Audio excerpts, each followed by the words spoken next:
토요 묵상 말씀은 예레미야 34장 8절에서 22절입니다. 시드기야 왕이 예루살렘에 있는 모든 백성과 한 가지로 하나님 앞에서 계약을 맺고 자유를 선포한 후에 여호와께로부터 말씀이 예레미야에게 임하니라. 그 계약은 사람마다 각기 히브리 남녀노비를 놓아 자유롭게 하고 그의 동족 유다인을 종으로 삼지 못하게 한 것이라. 이 계약에 가담한 고관들과 모든 백성이 각기 노비를 자유롭게 하고 다시는 종을 삼지 말라 함을 듣고 순복하여 놓았더니 후에 그들의 뜻이 변하여 자유를 주었던 노비를 끌어다가 복종시켜 다시 노비로 삼았더라. 그러므로 여호와의 말씀이 여호와께로부터 예레미야에게 임하니라. 이르시되 이스라엘의 하나님 여호와께서 이와 같이 말씀하시니라. 내가 너희 선조를 애굽 땅 종의 집에서 인도하여 낼 때에 그들과 언약을 맺으며 이르기를 너희 형제 히브리 사람이 내게 팔려왔거든 너희는 7년 되는 해에 그를 놓아줄 것이니라. 그가 6년 동안 너를 섬겼은즉 그를 놓아 자유롭게 할지니라 하였으나 너희 선조가 내게 순종하지 아니하며 귀를 기울이지도 아니하였느니라. 그러나 너희는 이제 돌이켜 내 눈앞에 바른 일을 행하여 각기 이웃에게 자유를 선포하되 내 이름으로 일컬음을 받는 집에서 내 앞에서 계약을 맺었거늘 너희가 돌이켜 내 이름을 더럽히고 각기 놓아 그들의 마음대로 자유롭게 하였던 노비를 끌어다가 다시 너희에게 복종시켜 너희의 노비로 삼았도다. 그러므로 여호와께서 이와 같이 말씀하시니라. 너희가 나에게 순종하지 아니하고 각기 형제와 이웃에게 자유를 선포한 것을 실행하지 아니하였은즉 내가 너희를 대적하여 칼과 전염병과 기근에게 자유를 주리라. 여호와의 말씀이니라. 내가 너희를 세계 여러 나라 가운데에 흩어지게 할 것이며 송아지를 둘로 쪼개고 그 두 조각 사이로 지나매 내 앞에 언약을 맺었으나 그 말을 실행하지 아니하여 내 계약을 어긴 그들을 곧 송아지 두 조각 사이로 지난 유다 고관들과 예루살렘 고관들과 내시들과 제사장들과 이 땅 모든 백성을 내가 그들의 원수의 손과 그들의 생명을 찾는 자의 손에 넘기리니 그들의 시체가 공중의 새와 땅의 짐승의 먹이가 될 것이며 또 내가 유다의 시드기야 왕과 그의 고관들을 그의 원수의 손과 그의 생명을 찾는 자의 손과 너희에게서 떠나간 바벨론 왕의 군대의 손에 넘기리라. 여호와의 말씀이니라. 보라, 내가 그들에게 명령하여 이 성읍에 다시 오게 하리니 그들이 이 성을 쳐서 빼앗아 불사를 것이라. 내가 유다의 성읍들을 주민이 없어 처참한 황무지가 되게 하리라. 아멘.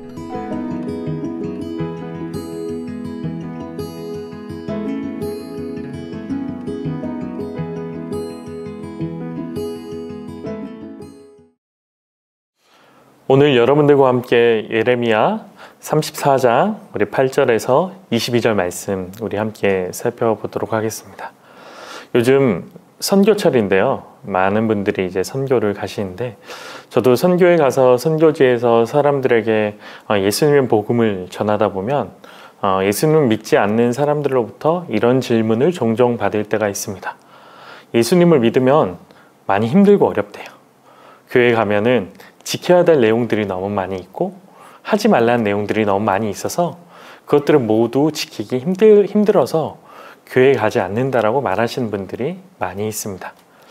곰곰이 생각해 보면 아직 복음을 전하지 않았음에도 불구하고 많은 사람들이 기독교와 어떤 교회를 생각하면서 어떤 율법적인 조항과 지켜야 될 내용들로 이해할 때가 많이 있다는 것입니다. 그러나 곰곰이 생각해 보면 저희들도 우리 교회를 생각하거나 우리의 신앙을 생각하면서 어떤 율법적인 조항이나 지켜야 될 내용들에 얽매여서 깊은 눌림 가운데 살아갈 때도 많이 있을 것입니다. 그러나 요한복음 8장 31절에서 32절 말씀은 이렇게 쓰여져 있습니다. 너희가 내 말에 거하면 참으로 내 제자가 되고 진리를 알지니 진리가 너희를 자유롭게 하리라. 오늘 우리가 함께 읽은 요한복음의 말씀에서는 진리가 우리를 자유롭게 할 거라고 이야기하고 있습니다. 하나님의 제자들이 하나님의 말씀 가운데 거하면 참된 자유를 경험할 것이라고 이야기하는데, 우리가 세상에서 만나는 사람들과 또한 우리의 신앙의 현장 가운데서 우리가 생각하는 어떤 신앙의 생각들과 말씀이 일정한 간극을 유지하는 것처럼 보이고 느낄 때가 많이 있습니다.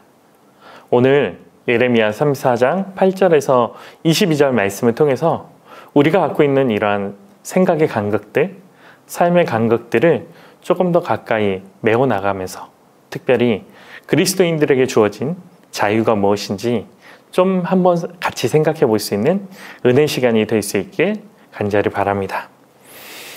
오늘 본문에서 우리가 살펴본 내용들을 우리 8절부터 쭉 읽어보면 알겠지만, 사실은 우리가 계속적으로 예레미야를 읽고 오고 있잖아요. 그래서 예레미야서 말씀을 보면은 사실 오늘 우리가 읽은 34장 8절부터 22절 말씀이 조금 지엽적으로 느껴질 수도 있을 것입니다. 그 이유를 곰곰이 한번 생각해 보면, 하나님의 율법에는 많은 내용들이 있는데 갑자기 노예를 해방하는, 노예를 풀어주는, 자유롭게 하는 어떤 희년의 내용들을 한 가지를 가지고 와서 그 언약을 지키는 내용들을 오늘 본문에서 설명해 주고 있기 때문입니다. 물론 이 내용들이 출애굽기 21장이나 레위기 25장 그리고 신명기 15장에 나와 있는 중요한 내용 중에 하나이기도 합니다.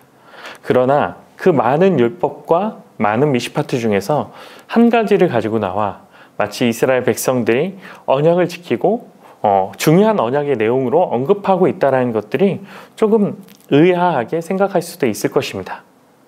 그러나 오늘 우리가 살펴본 34장의 전체를 우리가 곰곰이 생각해 본다면, 그리고 그 말씀과 더불어 시드기야 왕과 예루살렘 백성들이 처한 환경들과 상황들을, 역사적 상황들을 생각해 본다라고 하면은 오늘 이 말씀이, 이 언약이 왜 등장하게 되었는지 우리가 쉽게 파악할 수 있습니다. 어제의 본문인 예레미야 34장 7절을 보면 바벨론 왕의 군대가 예루살렘과 유다와 남유다의 모든 성읍을 쳤는데 라기스와 아세가만을 남겨두었다라고 이야기하고 있습니다.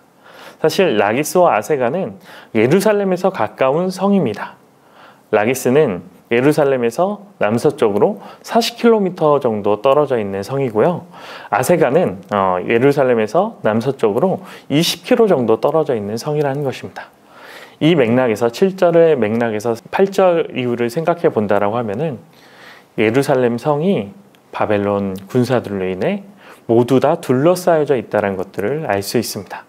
결국 이 상황과 환경을 무시하지 않고 오늘 본문의 내용들을 살펴보면 왜 노예들을 풀어주려고 했는지, 그리고 이 언약이 오늘 본문 가운데 등장했는지 우리가 쉽게 알 수 있을 것입니다.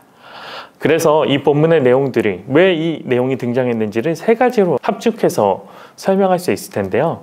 노예를 풀어주는 이 내용이 나온 이유는 첫 번째는 경제적인 이유입니다.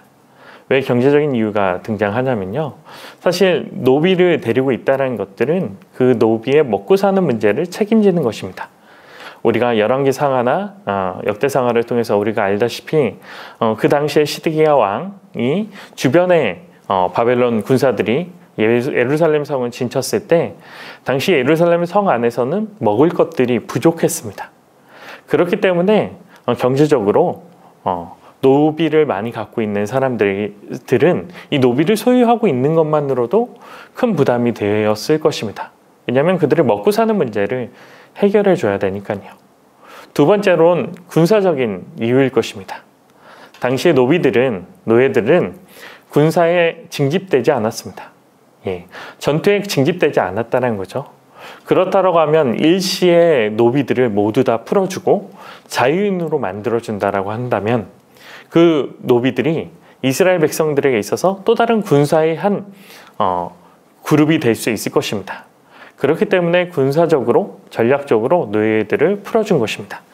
마지막 세 번째가 저는 이제 공황 속의 경건이라고 이야기하는 건데요. 이런 경험들 누구나 다 있을 것입니다. 저도 그럴 때가 많이 있는데요. 왠지 하나님의 말씀을 지키지 않으면 지금 당장 나에게 닥친 환난과 어려움들이 나에게 즉시 임할 것 같은 그런 생각이 들 때가 있다는 것입니다.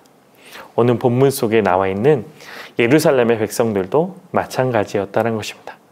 마치 하나님의 언약을 한 가지 지키면 하나님의 어떠한 벌로부터, 그리고 지금 그들이 군사적으로 또한 정치적으로 맞이하고 있는 오늘날의 현실로부터 하나님께서 그들을 구원해 주실 거라는 막연한 신앙적인, 어떻게 보면 미신적인 생각들을 그들이 가지고 있었다는 것입니다.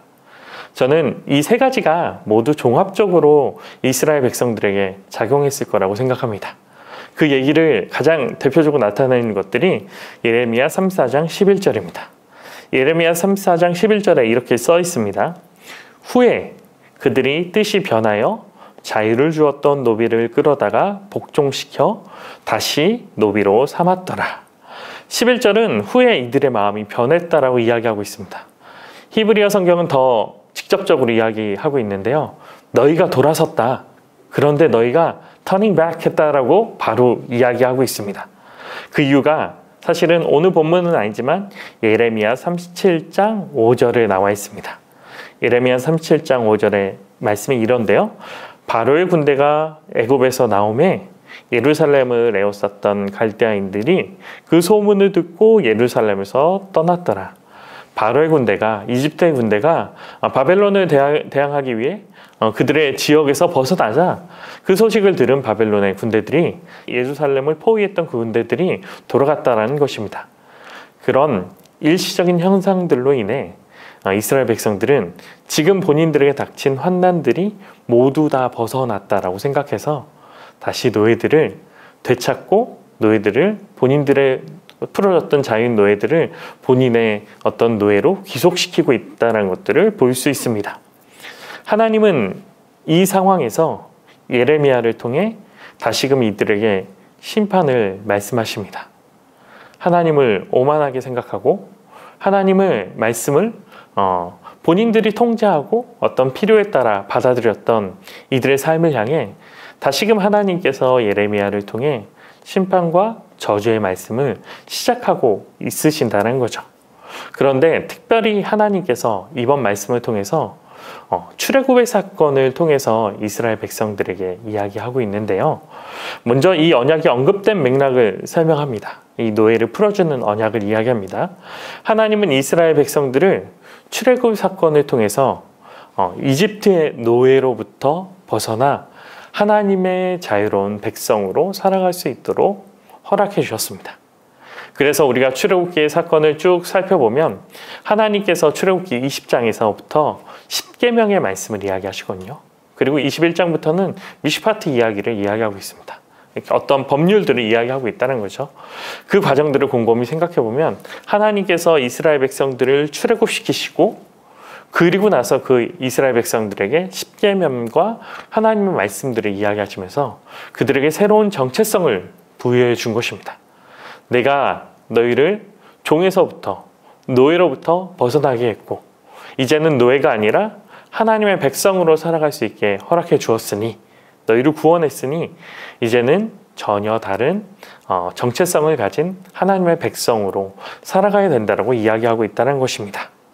그래서 오늘 본문에서 자유로 표현되어져 있는 히브리어 단어 데로르란 단어를 통해서 우리가 살펴보면 쉽게 알 수 있는데요. 이 데로르란 단어는 희년이란 단어로도 사용될 때가 있습니다. 어떠한 오랫동안 억압 가운데 있었던 사람들을 풀어주는 것들을 사용할 때 이 단어를 사용하는데요. 이 데로르라는 단어 속에 담겨져 있는 이유는 어떠한 한 개인이 혹은 한 대상체가 자유자라는 어떤 신분과 상태로 변화하는 것들이 말하는 것이 아니라 이 사람의 존재의 변화를 이야기하는 것입니다. 종이었던 사람이, 누군가에게 귀속되었던 사람이, 이 존재가 이제는 그 누구의 속박도 받지 않는 자유로운 사람이 되었다는 것들을 이야기하고 있다는 것입니다. 이 관점에서 오늘 본문 속에서의 노비를 자유자로 풀어주는 그 이야기를 생각해 보면, 그리고 이 이야기를 통해서 궁극적으로 말하고자 하는 이스라엘 백성들의 상황을 생각해 본다라고 하면은, 하나님께서는 이들을 하나님의 말씀을 지키며 순종하며 살아가는 그 삶을 통해 이들에게 하나님이 주시는 데로르, 참된 자유를 허락해 주시기를 원하셨다는 것입니다. 참된 자유자의 삶들을 참된 하나님의 백성들을 이들에게 허락해 주고 싶으셨다라는 것입니다. 이를 반증하는 것이 출애굽기 20장에 나오는 아까 나오는 그 말씀들이라고 이야기했습니다. 삶의 체계를 새롭게 부여받은 이스라엘 백성들에게 주어진 율법이라는 새로운 삶의 기준들, 하나님이라는 새로운 삶의 방식들을 이들에게 설명하고 있는 것들이 구약 속에 담겨져 있는 하나님의 역사라는 것입니다. 또한 하나님은 이 언약을 배반한 이들을 어떻게 처리할지에 대해서 오늘 18절 이후로 또한 설명하고 있는데요. 그 내용들을 살펴보면 언약적인 내용들이 언약적인 체결 방식들로 설명하고 있습니다. 동물의 반을 쪼갠 것처럼 우리를 반으로 쪼개실 거라고 이야기하고 전쟁과 기근과 환난 가운데 우리를 자유롭게 놓아주신다는 그 이야기들을 설명해 주시고 있는데요. 이 내용들이 사실은 창세기 15장 9절에서 17절에 나오는 아브람과 하나님이 언약을 맺는 그 언약의 방식들을 바탕으로 설명하고 있는 것입니다. 창세기 15장 9절에서 17절의 말씀을 살펴보면 아브람이 하나님과 언약을 맺으면서 동물을 2개로 쪼개는 것들을 살펴볼 수 있습니다.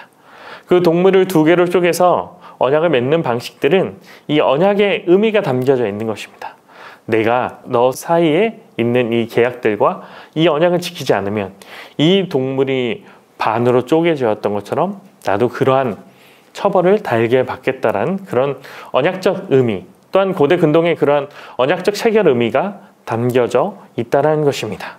그런데 신기하게도 창세기 15장 9절에서 17절에 하나님께서 아브람과 언약을 맺으시고 그 뒤에 이스라엘 백성들이 이집트에서 종살이 할 것들, 400년 동안의 종살이에 대해서 설명해 주고 있습니다. 그렇다고 하면 사실 이 15장 9절에서 17절 말씀들도 하나님께서 결국 궁극적으로 말씀하신 것들이 이 언약을 통해서 하나님께서 이스라엘 백성들을 참된 자유자로 구원해 내실 거라는 것들을 이야기해 주고 있다는 것입니다. 구약은 하나님이 이스라엘 백성들에게 지속적으로 신실한 언약의 준행자로, 그리고 이들을 돌보는 보호자로, 그리고 이 언약을 지키는 준행자로 설명하고 있습니다. 또한 우리가 성경을 전체로 확대해서 본다고 하면 하나님께서 이 언약을 완성하기 위해서 자신의 아들인 예수 그리스도를 이 땅 가운데 보내셔서 십자가에 달리신 그 사건들을 우리는 기억하고 있을 것입니다. 하나님은 이 언약을 지키기 위해 그 누구보다 진심이었고 최선을 다하셨습니다. 이 말을 바꾸어서 이야기해보면 하나님께서는 우리가 세상 가운데, 죄악된 세상 가운데 속박되어져 살아가는 것이 아니라 죄로부터 자유롭게 하나님의 백성으로 우리가 앞에 살펴봤던 요한복음 3장 32절 말씀처럼 진리가 너희를 자유롭게 한다는 그 말씀처럼 참된 자유를 누리도록 우리를 구원해 주셨다는 것입니다. 참된 자유를 우리에게 선사해 주시기 위해서 노력해 주셨다는 것입니다. 그러나 이스라엘 백성들은 17절에 나와 있는 것처럼 하나님의 언약을 배반하는 사람들이었습니다. 오히려 하나님의 언약을 그들의 상황에 따라 이용하는, 마치 이 언약 하나 지키면 하나님께서 나를 용서해 주시고 나의 필요에 따라, 나의 상황에 따라 하나님께서 나의 필요를 채워주실 거라고 생각하는 오만함을 가지고 있었다는 것입니다. 그렇기 때문에 하나님께서는 역설적으로 이들을 자유하게 놓아주십니다. 17절에 나와 있는 말씀처럼 칼과 전염병과 기근 가운데 이들을 방임하신다는 것입니다. 이 시대에 살아갔던 이스라엘 백성들은 하나님을 벗어나는 것이 참된 자유라고 생각했습니다. 물론 직접적으로 그렇게 생각하진 않았죠. 실제적으로 하나님을 벗어난 사람처럼 살아갔습니다. 그저 하나님을 본인의 필요에 따라 이용하기만 하면 된다라는 오만함을 가진 사람들이었습니다. 오늘날의 시대에도 마찬가지일 것입니다. 오늘날의 많은 사람들도 자유롭게 사는 것들, 조금 더 자유로워지는 것들을 더 중요하게 생각합니다. 특별히 개인의 자유를 중요하게 생각하죠.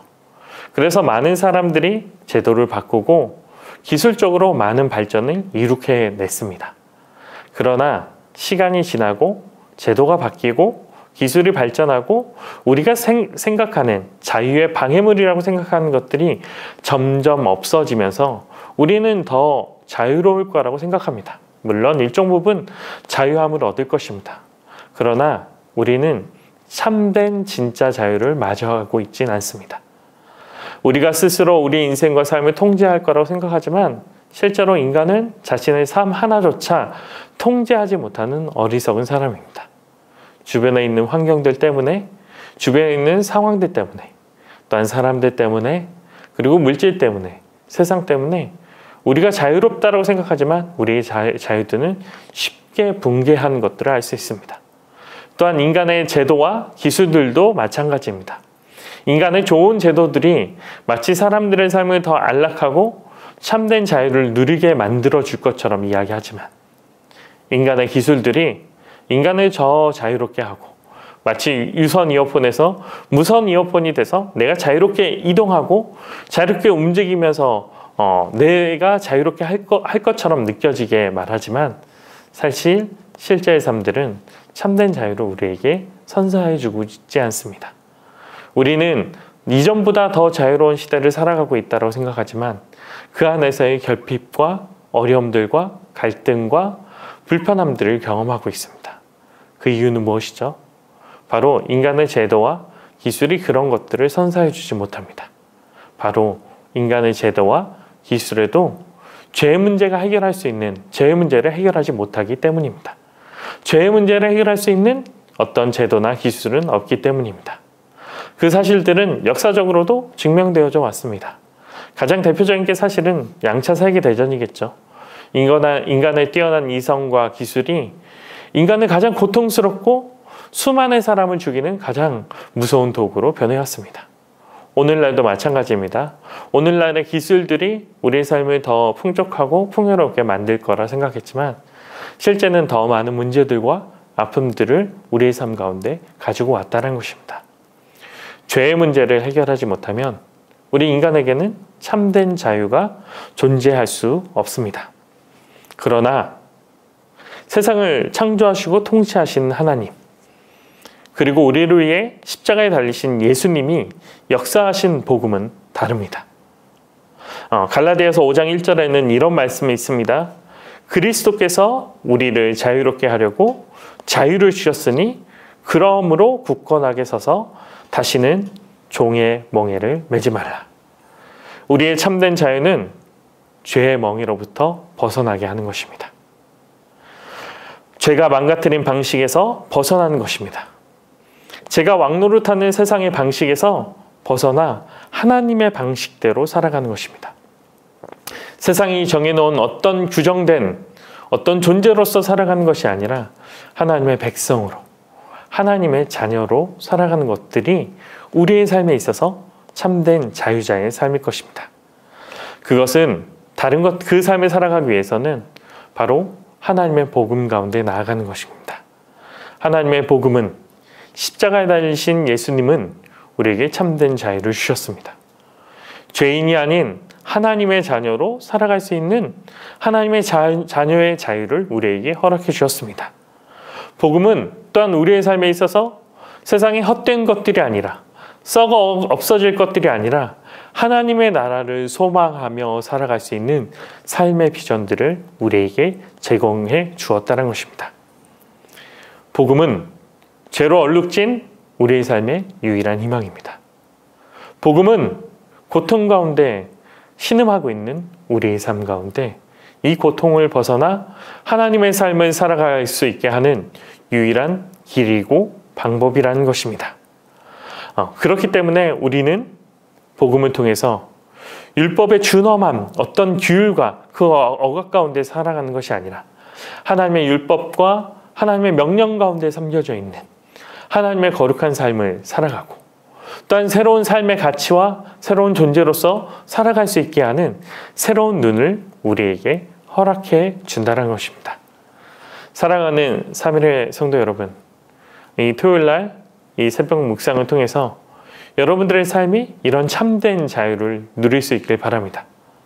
세상이 말하고 있는 세상의 제도나 세상의 물질이 말하고 있는 어떤 자유, 거짓된 자유 가운데 살아가는 것이 아니라 하나님 복음이 주는 참된 자유 가운데 살아갈 수 있는 온전한 하나님의 백성들이 될 수 있길 바랍니다. 이 세상을 살아가며 세상의 방법과 세상의 규율대로 살아가는 자가 되는 것이 아니라 세상의 물질과 세상의 이야기대로 살아가는 자들이 되는 것이 아니라 하나님의 복음이 주는 그 참된 자유의 가치를 통해서 나의 삶을 새롭게 보고 나의 삶을 새롭게 살아갈 수 있는 온전한 그리스도인이 될 수 있길 간절히 바랍니다. 그 사실을 기억하며 오늘 하루도 헛된 자유인이 아닌 참된 자유인의 삶의 모습으로 복음으로써 이 땅 가운데 새로운 삶의 자세와 하나님의 자녀라는 새로운 가치관으로 살아갈 수 있는 온전한 그리스도인이 될 수 있길 간절히 기도합니다. 우리 이 시간 함께 우리 오늘 나눴던 말씀을 통해서 함께 기도하기 원하는데요. 이렇게 기도했으면 좋겠습니다. 하나님, 내가 하나님의 복음 가운데 나의 죄의 문제를 해결하고 하나님의 가치와 하나님의 말씀대로 살아갈 수 있는 하나님의 백성, 하나님의 자녀, 참된 자유인이 될 수 있게 해달라고 기도합시다. 또한 더불어서 우리가 이스라엘 백성들과 같은 동일한 실수를 범하지 않게 해달라고 기도합시다. 하나님은 어떤 도구로서 사용하는 오만한 자가 되는 것이 아니라 내 삶을 내 뜻대로 내 생각대로 이끌어갈 수 있다라고 생각하는 어리석은 자가 되는 것이 아니라 오직 우리의 삶에 참된 자유를 주신 예수 그리스도의 십자가를 바라보며 하나님 앞에 순종하며 살아갈 수 있는 온전한 참된 하나님의 백성이 될 수 있게 해달라고 우리 이 시간 함께 기도하시며 오늘 하루를 새롭게 준비할 수 있길 바랍니다. 우리 이 시간 함께 기도하도록 하겠습니다. 하나님, 우리의 인생과 삶 가운데 다른 것들이 아니라 하나님을 바라볼 수 있는 눈과 마음을 허락하여 주시옵소서. 우린 예수님의 그 복음 때문에 새로운 삶들을 살아가게 되었는데